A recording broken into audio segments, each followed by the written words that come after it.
Hello बच्चों, मैं हूँ दीप्ति सिंह। बच्चों, आज हम R.H. विटेकर के द्वारा दिए गए 5 जगत वर्गीकरण का तुलनात्मक अध्ययन करने जा रहे हैं। तो R.H. विटेकर ने 1969 में कुछ प्रमुख लक्षणों के आधार पर सभी जीवधारियों को 5 जगत के अंतर्गत वर्गीकृत किया था। तो यहाँ पर हम इन 5 जगतों का कुछ विशिष्ट लक्षणों के आधार पर तुलनात्मक अध्ययन करने जा रहे हैं। ये ऐसे लक्षण हैं जिनको कि विटेकर ने वर्गीकरण का आधार माना था। तो चलिए स्टार्ट करते हैं। तो यहाँ पर जो सबसे पहला लक्षण या कैरेक्टर है वो है कोशिका का प्रकार या सेल टाइप। इसके अंतर्गत मोनेरा जगत की जीवों की कोशिका प्रोकैरियोटिक होती है। ठीक है, प्रोकैरियोटिक कोशिका का मीनिंग है प्रिमिटिव सेल, यानी ऐसी कोशिका जो कि प्राथमिक कोशिका कहलाती है, जिसमें कोशिका के विशिष्ट कोशिकांग अनुपस्थित रहते हैं। साथ ही इसमें जो केंद्रक होता है वो प्राथमिक प्रकार का होता है, यानी कि न्यूक्लियोइड पाया जाता है, यानी कि केंद्रक के चारों ओर सुस्पष्ट केंद्रक झिल्ली का अभाव होता है। तो इस प्रकार के केंद्रक को हम आद्य केंद्रक या इंसिपिएंट न्यूक्लियस कहते हैं। तो ये हो गई प्रोकैरियोटिक कोशिकाएं जो मोनेरा जगत के जीवों में पाई जाती हैं। नेक्स्ट हम देखते हैं प्रोटिस्टा जगत या प्रोटिस्टा किंगडम। तो इनकी जो कोशिकाएं होती हैं वो यूकैरियोटिक होती हैं। यूकैरियोटिक कोशिका मतलब कि विकसित कोशिका, ठीक है, जिसमें कि सारे कोशिकांग सुव्यवस्थित तरीके से स्थित होते हैं और यहाँ पर जो केंद्रक होता है उसके चारों ओर स्पष्ट केंद्रक झिल्ली पाई जाती है। अर्थात यूकैरियोटिक कोशिका में सुव्यवस्थित केंद्रक पाया जाता है। ठीक है, तो प्रोटिस्टा जगत के जीवों की जो कोशिकाएं होती हैं वो कैसी होती हैं? यूकैरियोटिक होती हैं, परंतु इस जगत के जीव एक कोशिकीय होते हैं। तो यहाँ पर आपको ध्यान रखना है कि इनकी कोशिका तो यूकैरियोटिक है, लेकिन ये जीव कैसे हैं? एक कोशिकीय यूनिसेलुलर ऑर्गेनिज्म होते हैं। नेक्स्ट हम देखते हैं फंजाई जगत या कवक जगत जिसको बोल सकते हैं। तो यहाँ पर इनकी कोशिकाएं भी यूकैरियोटिक होती हैं, साथ ही ये बहुकोशिकीय या मल्टीसेलुलर होती हैं। इसके बाद बात करें प्लांटी या पादप जगत की, तो इनमें भी यूकैरियोटिक कोशिका वाले जीव पाए जाते हैं। कैसे होते हैं वो? बहुकोशिकीय यानी मल्टी सेलुलर होते हैं। ठीक इसी प्रकार से एनिमेलिया या जंतु जगत के जीव भी जो हैं वो बहुकोशिकीय यूकैरियोटिक कोशिका वाले होते हैं। तो इस तरह से फर्स्ट जो कैरेक्टर है सेल टाइप या कोशिका का प्रकार, तो उसमें हमने देखा कि केवल मोनेरा जगत के जो जीव होते हैं वो प्रोकैरियोटिक कोशिका वाले जीव होते हैं, बाकी प्रोटिस्टा, फंजाई, प्लांटी और एनिमेलिया जगत के जो जीव हैं वो यूकैरियोटिक कोशिका वाले जीव होते हैं। अब हमारा सेकंड जो कैरेक्टर है वो है कोशिका भित्ति यानी कि सेल वॉल। तो मोनेरा जगत के जो जीव हैं यानी जो मोनेरियंस होते हैं उनमें सेल वॉल तो प्रेजेंट होती है, लेकिन वो सेलुलोज रहित होती है, यानी उनकी कोशिका भित्ति में सेलुलोज का अभाव होता है।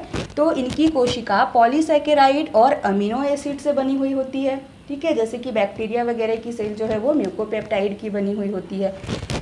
सेकेंड हम देखें प्रोटिस्टा जगत में, तो प्रोटिस्टा जगत के कुछ जीवों में सेल वॉल प्रेजेंट होती है, बाकी में ये एब्सेंट होती है। फंजाई जगत या कवक जगत में हम देखें तो इनमें भी सेल वॉल प्रेजेंट होती है, पर यहाँ पर भी जो कोशिका भित्ति है वो सेलुलोज से बनी हुई नहीं होती है। ठीक है, क्योंकि फंगस वगैरह में, कवकों में हमें पता है कि काइटिन की बनी हुई कोशिका भित्ति पाई जाती है। नेक्स्ट हम देखते हैं प्लांटी किंगडम को। तो प्लांटी किंगडम को हमें पता है कि यहाँ पर सेलुलोज की बनी हुई सेल वॉल पाई जाती है। तो पादप जगत में जो कोशिका भित्ति है वो उपस्थित होती है और वो सेलुलोज की बनी हुई होती है। ठीक है, नेक्स्ट है एनिमेलिया या जंतु जगत। तो आपको ये पता है कि जंतु जगत में कोशिका भित्ति नहीं पाई जाती है।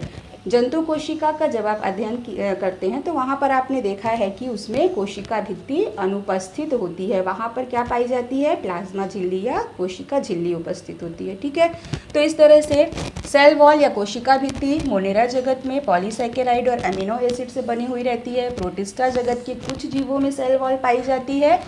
फंजाई जगत में काइटिन की बनी हुई कोशिका भित्ति उपस्थित रहती है। प्लांटी जगत में सेलुलोज की बनी हुई कोशिका भित्ति पाई जाती, क्योंकि इसके अंतर्गत सभी पौधे आते हैं। और एनिमेलिया या जंतु जगत में कोशिका भित्ति पूर्णतः अनुपस्थित रहती है। ठीक है, अब इसके बाद हम नेक्स्ट कैरेक्टर देखते हैं, ये है शरीर संगठन या कोशिकीय संगठन। ठीक है, मतलब कि जीवों का शारीरिक संगठन किस प्रकार से होता है। तो फर्स्ट हम देखेंगे मोनेरा जगत में। मोनेरा जगत के जीवों का जो शरीर संगठन है वो कोशिकीय प्रकार का होता है, मतलब सेलुलर टाइप होता है, क्योंकि हमको पता है कि इसमें मुख्यतः एक कोशिकीय जीव आते हैं, तो इनका जो शारीरिक संगठन है वो कोशिकीय ही होगा। ऊतक बनने का यहाँ पर प्रश्न ही नहीं उठता। प्रोटिस्टा जगत में हम देखें तो इनमें भी शारीरिक संगठन जो है वो कोशिकीय प्रकार का होता है, क्योंकि इसके अंतर्गत भी एक कोशिकीय जीव आते हैं, तो इनका शारीरिक संगठन भी कैसा होगा, कोशिकीय प्रकार का। नेक्स्ट हम कवक जगत की बात करें तो कवक जगत में बहुकोशिकीय जीव आते हैं, तो यहाँ पर इनका शारीरिक संगठन बहुकोशिकीय होगा। इस जगत में जो कोशिकाएं हैं वो आपस में मिलकर ऊतक बनाती हैं, लेकिन कवक जगत के अंतर्गत जो ऊतक निर्माण होता है वो अदृढ़ ऊतक उसको बोल सकते हैं, क्योंकि वहाँ कोशिकाएं जो हैं वो ज़्यादा सघनता से नहीं जुड़ी हुई होती हैं, तो इस प्रकार के ऊतक को हम अदृढ़ ऊतक या लूज टिश्यू बोलते हैं। तो इस तरह से हम बोल सकते हैं कि फंजाई जगत के जो जीव होते हैं उनका शरीर संगठन बहुकोशिकीय होता है, ऊतक वहाँ पर बनते हैं लेकिन वो अदृढ़ ऊतक कहलाएंगे। ठीक है, नेक्स्ट हम बात करें प्लांटी किंगडम की, तो यहाँ पर ऊतक प्रकार का शरीर संगठन पाया जाता है एवं अंग प्रकार का शारीरिक संगठन देखने को मिलता है, मतलब यहाँ पर कोशिकाएं संयुक्त होकर ऊतक बनाती हैं और ऊतक आपस में मिलकर अंग का निर्माण करते हैं।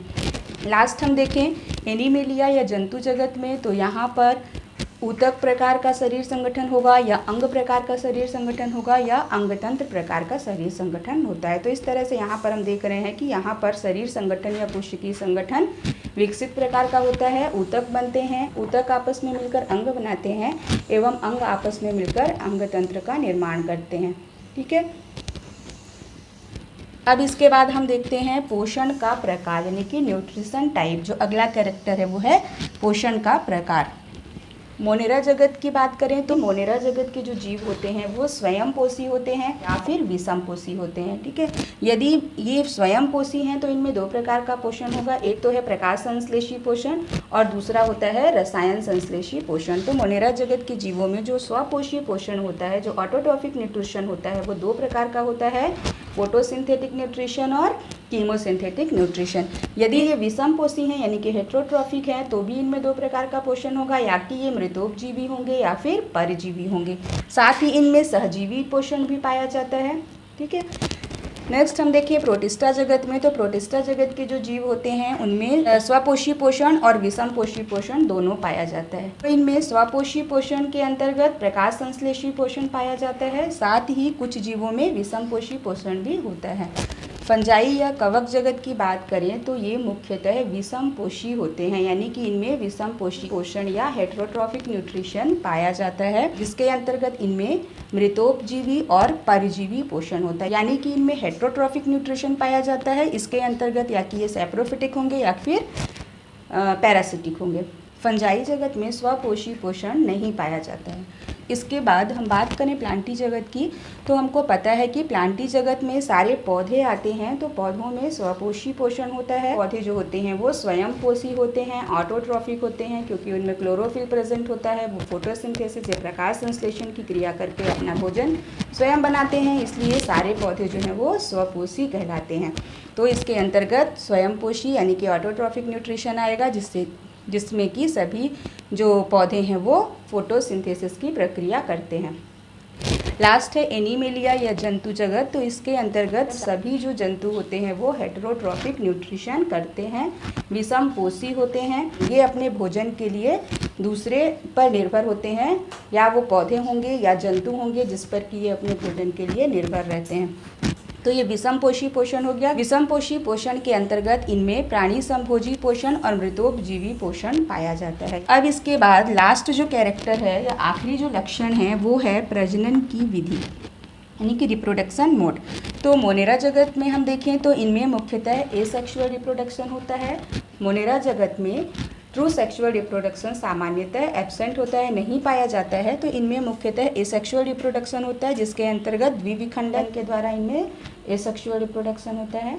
इसके अलावा सेक्सुअल रिप्रोडक्शन जो है वो पुनर्संयोजन या जेनेटिक रिकॉम्बिनेशन के द्वारा होता है, जिसमें कि संयुग्मन जो विधि है वो पाई जाती है, यानी कि यहाँ पर कॉन्जुगेशन होता है, कॉन्जुगेशन ट्यूब बनती है और उसके थ्रू 2 बैक्टीरिया का जो जेनेटिक मटेरियल है वो ट्रांसफ़र हो जाता है, तो ये कहलाता है संयुग्मन या कॉन्जुगेशन। ठीक है।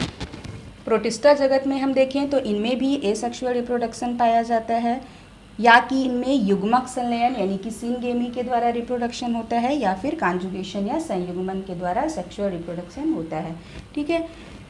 नेक्स्ट है फंजाई या कवक जगत।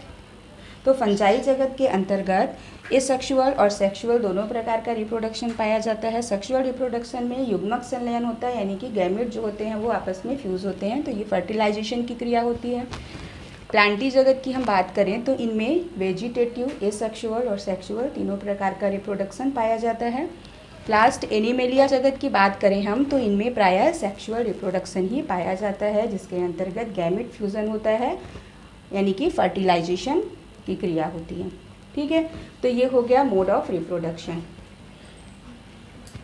अब इसके बाद एक चीज़ यहाँ पर और हम लोग देख लेते हैं कि किस जगत में किन जीवों को रखा गया है। तो फर्स्ट है मोनेरा जगत। इसके अंतर्गत मुख्यतः बैक्टीरिया, ब्लू ग्रीन एल्गी एवं माइकोप्लाज्मा को रखा गया है। प्रोटिस्टा जगत के अंतर्गत डायनोफ्लैजिलेट्स, यूग्लिनोफाइटा, डायटम्स, साथ ही स्लाइम मोल्ड्स, इन सबको रखा गया है। ठीक है। जो प्रोटोजोवन प्रोटिस्ट होते हैं वो तो इसमें आते ही हैं। फंजाई या कवक जगत को देखें तो इसके अंतर्गत सारी कवकों को रखा गया है। एस्कोमाइसिटीज, बेसिडियोमाइसिटीज, ड्यूटेरोमाइसिटीज, ये सारी कवक को फंजाई जगत के अंतर्गत रखा गया है।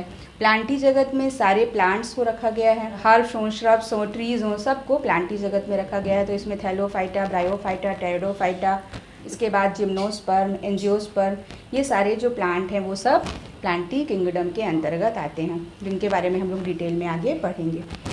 लास्ट एनिमेलिया किंगडम के अंतर्गत सारे जंतुओं को रखा गया है। ठीक है। क्योंकि ये जंतु जगत है तो इसमें सारे जंतुओं को रखा गया है। तो इस तरह से आज हमने इन 5 जगत का कुछ विशिष्ट लक्षणों के आधार पर तुलनात्मक अध्ययन किया। Thank you.